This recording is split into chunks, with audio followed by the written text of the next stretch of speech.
Nah, sekarang pertanyaannya begini. Bagaimana setelah tanggal 27 November 2024 ada warga Papua baru memiliki KTP elektronik? Apakah dengan hanya cukup dengan pemberitahuan dia bisa datang menggunakan hak pilih atau ada dokumen lain yang dibutuhkan? Ternyata pada bulan Desember yang bersangkutan pindah domisili setelah pemungutan suara. Nah, boleh nggak yang bersangkutan memilih?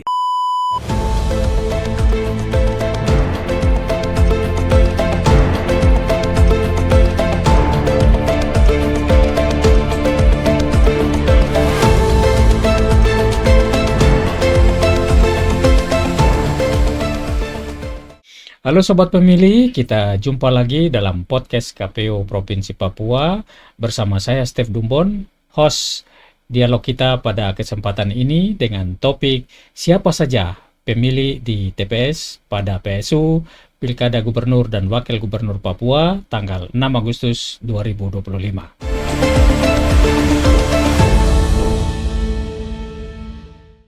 Hari ini kami KPU Provinsi Papua kedatangan tamu luar biasa, pimpinan kami dari KPU Republik Indonesia. Dengan hormat saya menyapa Dr. Idam Holik, SE MSI. Betul ya Pak Idam ya? Kita Terima biasanya kasih. panggil Pak Idam. Oke. Beliau sehari-hari saat ini itu menjabat sebagai anggota KPU Republik Indonesia Divisi Teknis Penyelenggaraan. Hari ini kebetulan karena ini beliau narasumber kita dari sumber air kalau orang Timur bilang. Jadi beliau yang menyusun dan segala macam program menyangkut dengan pemilihan umum maupun pemilihan kepala daerah. Kita di Papua ini saat ini memang lagi menyiapkan diri untuk melaksanakan putusan Mahkamah Konstitusi nomor 304 tahun 2025 tentang pemungutan suara ulang. Setelah 27 November kita melaksanakan pilkada serentak, tetapi karena ada gugatan sehingga disidangkan di Mahkamah Konstitusi dan kami KPU Provinsi Papua diwajibkan untuk kembali melaksanakan pemungutan suara ulang untuk Pilkada Gubernur dan Wakil Gubernur Papua periode 2025-2030. Baik, sahabat pemilih, kita langsung saja ke topik. Yang paling pokok adalah siapa saja yang boleh datang menggunakan hak pilih di TPS nanti. Ya, Silakan. terima kasih Bang. Sobat pemilih Provinsi Papua yang saya banggakan. Sebelum saya merespon, saya ingin menyapa sobat pemilih Papua. Bangga rasanya saya bisa berdialog dalam podcast KPU Provinsi Papua. Lewat forum ini, saya bisa menyapa pemilih Provinsi Papua. Yang sebentar lagi, kurang dari 1 bulan, pemilih Provinsi Papua akan menggunakan hak pilihnya di TPS pada Rabu 6 Agustus 2025.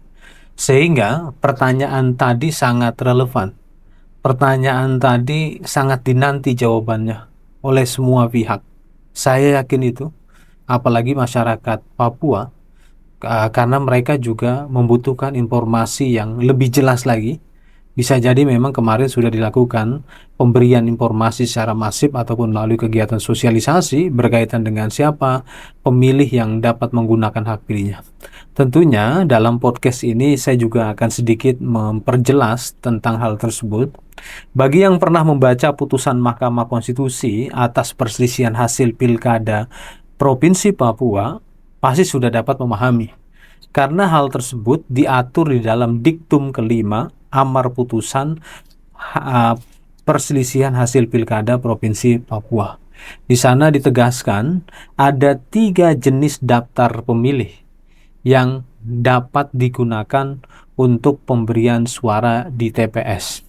Ketiga jenis daftar pemilih tersebut, ini daftar pemilih yang digunakan pada hari pemungutan suara Rabu 27 November 2024 yang lalu. Jadi Mahkamah Konstitusi dalam diktum kelima amar putusannya menegaskan bahwa daftar pemilih yang digunakan pada hari pemungutan suara pada pilkada yang lalu itulah yang pemilih boleh menggunakan hak pilihnya. Nah, ketiga jenis daftar tersebut apa saja? Maksud saya ketiga jenis daftar pemilih tersebut apa saja? Yang pertama tentunya daftar pemilih tetap. Daftar pemilih tetap yang mana? Daftar pemilih tetap yang ditetapkan oleh KPU Kabupaten Kota pada tanggal 21 September 2024 yang lalu, yang kemudian direkapitulasi oleh KPU Provinsi Papua. Jadi, bagi pemilih atau bagi masyarakat Provinsi Papua yang namanya sudah ada di dalam DPT Pilgub Papua tahun 2024, maka bisa menggunakan hak pilihnya. Tentunya dengan catatan, yang bersangkutan hak pilihnya tidak dicabut oleh lembaga pengadilan. Terus yang selanjutnya, hak pilih yang bersangkutan tidak dilarang oleh undang-undang tertentu. Misalnya, dalam Undang-Undang TNI Polri, seorang sipil yang menjadi anggota TNI Polri, dalam Undang-Undang TNI Polri itu tidak boleh menggunakan hak pilihnya, karena personil atau anggota TNI Polri tidak bisa menggunakan hak pilihnya. Nah, itu. Jadi itu ada catatan. Jadi selama yang bersangkutan tidak dicabut hak pilihnya, selama yang bersangkutan bukan anggota TNI Polri, serta satu lagi, ya, ada syarat lain laginya. Itu selama yang bersangkutan tidak dinyatakan oleh rumah sakit ataupun dokter profesional bahwa yang bersangkutan memiliki gangguan kejiwaan, maka bisa menggunakan hak pilihnya. Karena semua pemilih di Papua yang namanya ada dalam DPT, termasuk rekan kita yang disabilitas, boleh menggunakan hak pilihnya. Selanjutnya, daftar pemilih pindahan. Daftar pemilih pindahan yang dalam pilkada di tahun 2024 yang bersangkutan karena alasan tertentu mengurus administrasi sehingga dapat menggunakan hak pilihnya di luar atau di TPS yang berbeda dengan TPS yang namanya ada dalam DPT. Ya, jadi ada daftar pemilih tetap, daftar pemilih pindahan, dan ada satu lagi, daftar pemilih tambahan, DPTB. Dalam pemilu disebut dengan daftar pemilih khusus. Jadi mereka yang di 24 November yang lalu menggunakan hak pilihnya dengan kategori DPTB atau menggunakan KTP elektronik atau dokumen lainnya, maka di pemungutan suara ulang nanti Rabu 6 Agustus 2025 dapat menggunakan hak pilihnya. Ya, saya pertegas lagi, ada 3 jenis daftar pemilih yang dimana pemilih tersebut dapat menggunakan hak pilihnya di Rabu 6 Agustus 2025. Pertama, daftar pemilih tetap. Yang kedua, daftar pemilih pindahan. Yang ketiga, daftar pemilih tambahan. Nah, mengenai pemilih yang ada dalam ketiga jenis daftar pemilih tersebut, itu secara eksplisit diatur, dijelaskan oleh Mahkamah Konstitusi dalam amar putusannya. Nah, sekarang pertanyaannya begini. Bagaimana setelah tanggal 27 November 2024 ada warga Papua baru memiliki KTP elektronik? Misalnya di bulan Desember 2025. Sedangkan yang bersangkutan namanya belum pernah ada di dalam 3 daftar pemilih tersebut, baik daftar pemilih tetap, daftar pemilih pindahan, ataupun daftar pemilih tambahan. Namanya belum ada sama sekali. Karena kebetulan ini adalah first time voters, pemilih pertama. Maka yang bersangkutan tidak bisa menggunakan hak pilihnya. Karena Mahkamah Konstitusi secara eksplisit terang benderang menyatakan bahwa daftar pemilih yang digunakan untuk pemungutan suara PSU, pemungutan suara ulang Pilkada Papua 6 Agustus 2025 adalah DPT, daftar pemilih pindahan, dan daftar pemilih tambahan. Ya, artinya mereka yang misalnya baru berusia 17 tahun setelah 27 November itu belum bisa. Belum bisa, karena yang bersangkutan namanya belum ada dalam DPT, daftar pemilih tetap. Sebab nama pemilih yang ada dalam DPT itu adalah mereka yang telah berusia 17 tahun ke atas atau akan berusia 17 tahun pada hari pemungutan suara. Berarti tidak ada pemutahiran data pemilih? Tidak ada pemutahiran daftar pemilih. Ya, daftar pemilihnya menggunakan daftar pemilih yang digunakan pada hari pemungutan suara 27 November yang lalu. Jadi yang baru berusia 17 tahun yang mestinya itu sudah memenuhi kriteria untuk menggunakan hak Hmm. pilih juga tidak bisa. Menggunakan daftar pemilih di 2024. Oke. 27 November 2024 dalam hal ini daftar pemilih tetap, daftar pemilih pindahan, dan daftar pemilih tambahan. Jadi setelah itu nggak bisa. Tidak Kan bisa lagi, tidak bisa termasuk menggunakan hak pilihnya. apa saudara-saudara kita yang pensiunan TNI, Polri yang sudah kembali ke masyarakat biasa juga tidak bisa. Selama yang bersangkutan namanya ada di dalam DPT, daftar pemilih pindahan, dan daftar pemilih tambahan, maka yang bersangkutan bisa menggunakan hak pilihnya. Itu personil tentara dan polisi yang pensiun sudah menjadi sipil. Oke, Nah, jadi kalau sekiranya nama-nama beliau ada di dalam ketiga jenis daftar pemilih tersebut, ya tentunya bisa menggunakan hak pilih karena yang bersangkutan sudah sipil. yang boleh menggunakan hak pilih di hari Rabu tanggal 6 Agustus 2025 besok di PSU adalah mereka yang terdaftar sebagai pemilih di Pilkada 27 November 2024. Hmm. Jadi tidak ada penambahan daftar pemilih baru.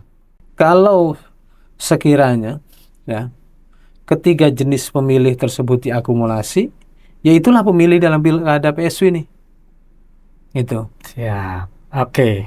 Kita pindah ke tadi kan ada daftar pemilih pindahan. Hmm. Di Pilkada 27 November Hmm. itu ada pemilih yang menggunakan hak pilihnya di luar TPS dia, menggunakan formulir pindah memilih. Hmm.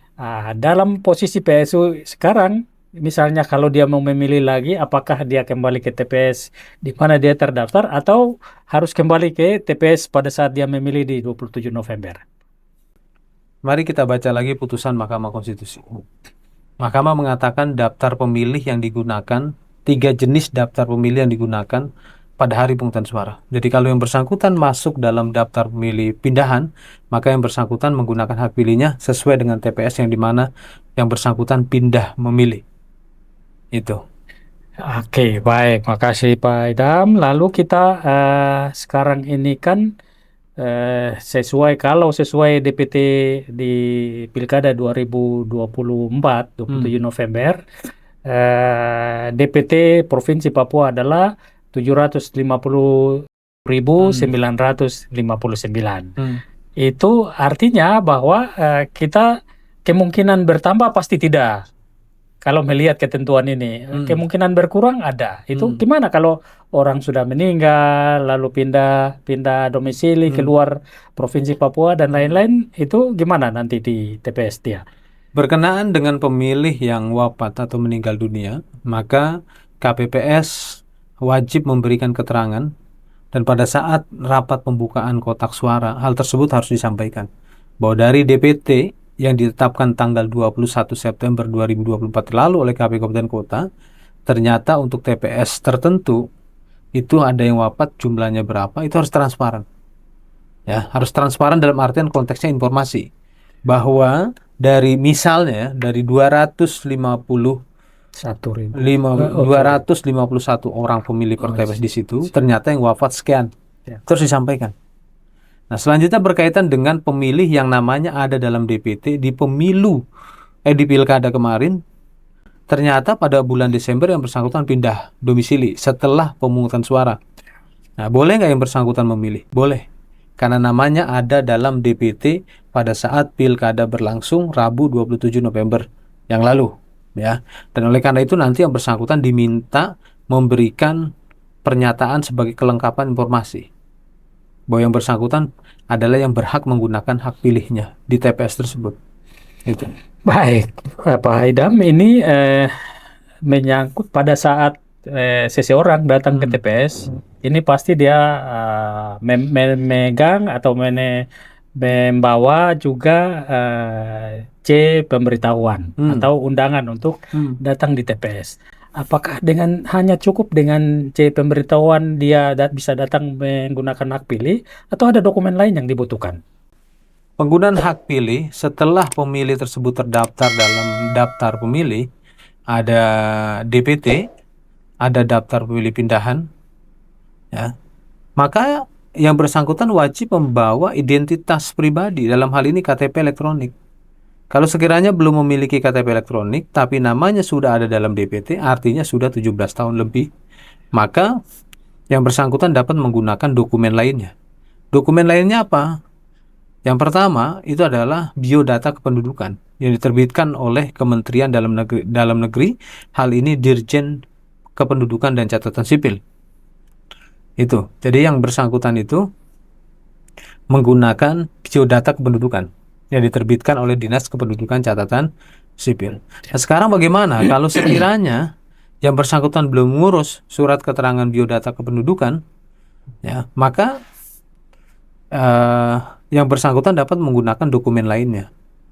Ya, dapat menggunakan dokumen lainnya yang memenuhi 3 unsur. Yang pertama ada foto, yang kedua memuat nama lengkap, yang ketiga tempat dan tanggal lahir. Karena kita ketahui bahwa dari 11 angka, ya 11 atau 12 tuh yang KTPL. 11 angka dalam KTPL, bagi yang bisa membacanya itu mengandung unsur tanggal lahir, ada kode tanggal lahir. Sehingga ketika yang bersangkutan memiliki dokumen resmi, ada foto, ada alamat, ya, ada nama lengkap, maka yang bersangkutan bisa menggunakan hak pilihnya selama yang bersangkutan sudah terdaftar dalam DPT. Bagi yang belum, ya, maka harus mengurus surat keterangan memilih, surat keterangan dalam hal ini biodata kependudukan. Dan pada kesempatan ini juga tadi di forum pertemuan dengan KPU Kabupaten Kota seprovinsi Papua, saya minta kepada rekan-rekan sesuai dengan kewenangan yang dimiliki dalam divisinya agar berkoordinasi dengan Dinas Kependudukan dan Catatan Sipil setempat untuk memastikan bahwa seluruh pemilih dalam DPT untuk Pilkada Papua, ya, yang lalu itu sudah memiliki KTP elektronik atau biodata kependudukan. Kembali ke dokumen kependudukan tadi, di dalam pemilu maupun pilkada kemarin kami ditanyakan apakah kalau tidak punya KTP cukup dengan membawa kartu keluarga, boleh apa tidak? Harus memenuhi 3 unsur. Ada tempat tanggal lahir, ada nama lengkap, ya, tempat tanggal lahir, nama lengkap, dan foto. Mohon maaf tadi belum saya sebutkan. Jadi 3 unsur itu ada foto, ada nama dan tanggal lahir, nama jelas, dan tempat tanggal lahir. Berarti kartu keluarga tidak bisa. Apakah ada fotonya? Tidak ada foto di kartu keluarga. Prinsipnya harus ada foto karena itu masuk dalam pertimbangan hukum putusan Mahkamah Konstitusi atas perselisihan hasil pilkada. Ya. Nah, kenapa dibutuhkan foto?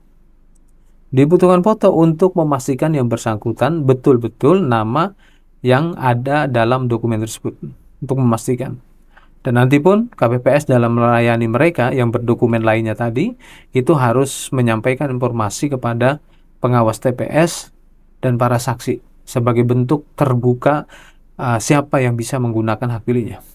Di TPS yang nggak boleh terbuka dan bersifat rahasia itu adalah hasil pilihan pemilih dalam bentuk surat suara, ya, kecuali nanti, ya, pada saat dihitung.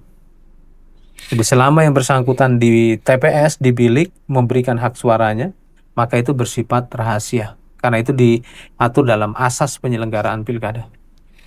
Baik, menarik sekali, sahabat pemilih ini. Tapi ada beberapa pertanyaan, bukan beberapa, ya, satu hal yang paling sering muncul adalah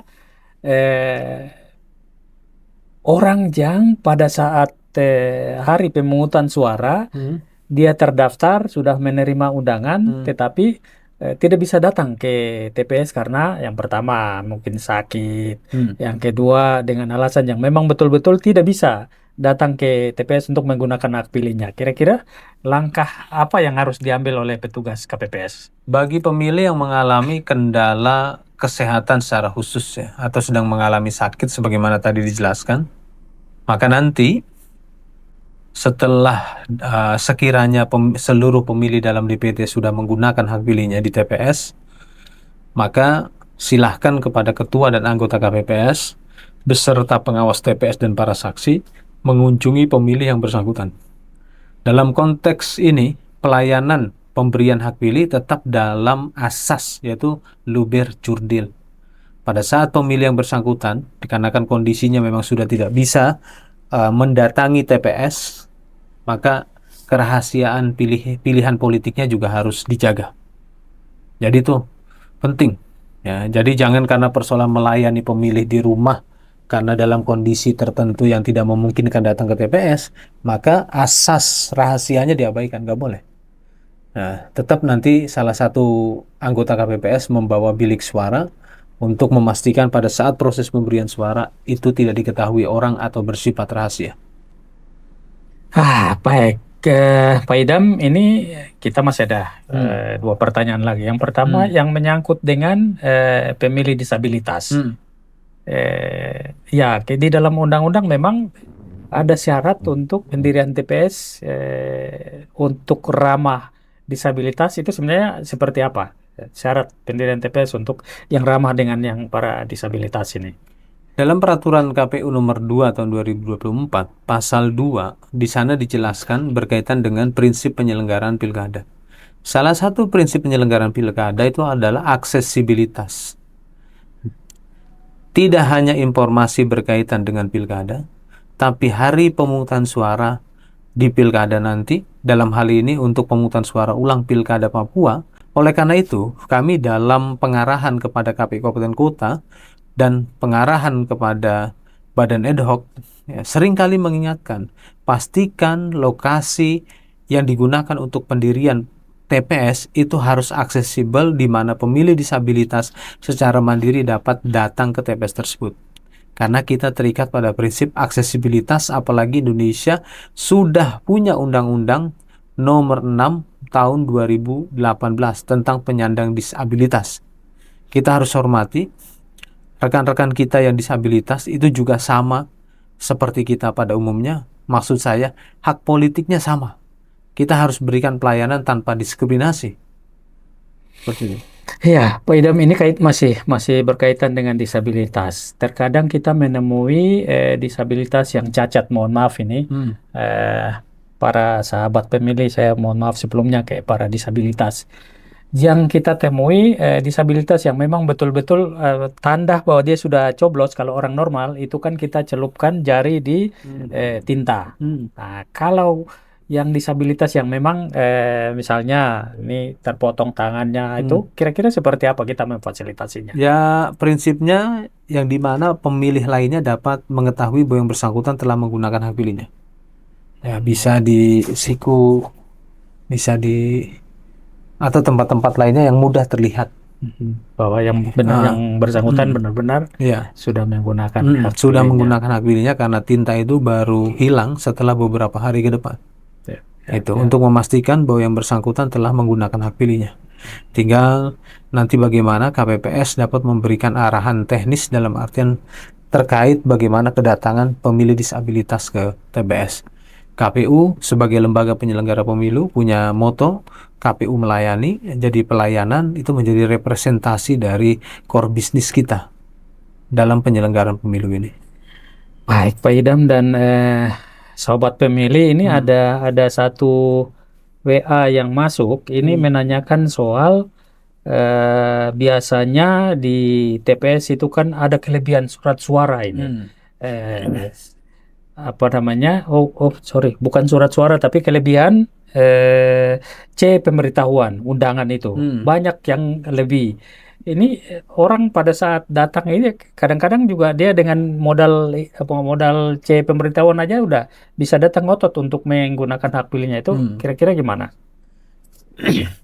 Saya meyakini bahwa rekan-rekan KPPS sebagai garda terdepan dalam pelayanan kepada para pemilih, ya pasti sangat memperhatikan keberadaan surat pemberitahuan atau formulir model C pemberitahuan, dan saya yakin rekan-rekan KPPS dapat menjaga ini dengan baik, yang dimana memang dari sisi aturan teknis penyerahan surat pemberitahuan tersebut itu harus kepada yang bersangkutan.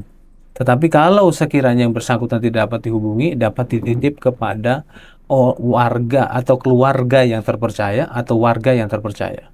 Prinsipnya tidak boleh surat pemberitahuan tersebut diterima oleh orang-orang yang tidak berhak.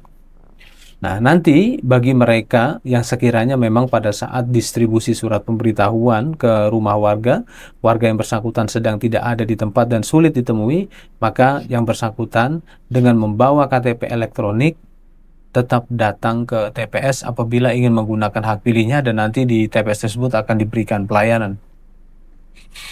Ya, Pak Idam, ini kita sudah berbincang cukup banyak, tetapi ada satu yang penting yang kita kemarin mengalami ya banyak gugatan di bahkan di DKPP, petugas kita terutama Badan Ad Hoc ini di DKPP maupun di Mahkamah Konstitusi digugat, itu menyangkut dengan surat suara yang lebih. Surat suara lebih di TPS ini banyak kasus yang antara kong kali kong antara PTPS dengan petugas KPPS, lalu mereka coblos sendiri. Nah, ini tindakan seperti ini gimana? Dan apa yang harus dilakukan kalau ada surat suara kelebihan? Itu. Ya, sebenarnya begini ya, kalau kita bicara tentang surat suara itu dipersiapkan sesuai dengan jumlah pemilih dalam DPT plus cadangannya. Ya, plus cadangannya 2,5%. Nah, surat suara tersebut merupakan hak pemilih. Ya, apabila ada pemilih setelah memberikan suaranya di bilik suara yang bersangkutan merasa ada kesalahan, maka ketika ada pemilih yang salah menggunakan hak pilihnya tidak sesuai dengan aturan yang diberlakukan tentang ketentuan suara sah, kebetulan salah nyoblosnya bagian atasnya tidak dalam kotak pasangan calon, maka pemilih yang bersangkutan tuh berhak menerima ganti dari surat suara tersebut. Tapi hanya sekali, nggak boleh berkali-kali. Kalau berkali-kali nakal, nggak boleh, karena akan mengganggu hak warga atau pemilih lainnya dalam menggunakan hak pilihnya. Gitu. Jadi berkaitan dengan isu KPPS mencobloskan, ya saya sih belum tahu ya kejadian tersebut di mana, atau jangan-jangan memang nggak ada juga. Karena saya sangat yakin KPPS kami, rekan-rekan kami dapat memahami tugas mereka, bahwa tugas mereka sangat penting. Tugas mereka terikat pada aturan hukum. Ya, sahabat pemilih, saya menarik sekali. Ini kehadiran beliau saja sudah sangat luar biasa, tetapi materi yang kita perbincangkan tadi itu juga lebih luar biasa. Kenapa? Sahabat pemilih, ini kita di PSU kali ini memang ada hal-hal yang sesuai dengan putusan Mahkamah Konstitusi yang tidak kita temui di Pilkada 27 November yang lalu. Kita semua berharap agar apa yang disampaikan oleh Pak Idam Holik, anggota KPU RI Divisi Teknis Penyelenggaraan, ini sangat luar biasa karena beliau sangat memahami hal-hal teknis menyangkut dengan pemilihan, sehingga kita berharap sahabat pemilih di 9 kabupaten kota dapat memahami apa yang disampaikan oleh Pak Idam Holik tadi. Dan jangan lupa pada hari Rabu tanggal 6 Agustus tahun 2025 yang akan datang atau kurang dari 1 bulan nanti, mari datang rame-rame ke TPS di mana saudara terdaftar. Nah, itu kalau memang belum yakin di mana TPS-nya, klik saja di link yang ada di bawah ini. Nah, itu sudah di situ nanti muncul nama, lalu ketik saja NIK, muncul nanti TPS-nya di mana, di situ sudah ada koordinatnya, lokasinya di mana, di situ datang. Jangan lupa hari Rabu tanggal 6 Agustus 2025 mulai jam 7 pagi hadir di TPS dan menggunakan hak pilih untuk memilih gubernur dan wakil gubernur Provinsi Papua untuk 5 tahun ke depan. Gunakan hak pilih 5 menit di TPS, di bilik suara, menentukan nasib Provinsi Papua 5 tahun ke depan. Sahabat pemilih, demikian perbincangan kami pada hari ini. Sekian dan terima kasih. Sampai jumpa.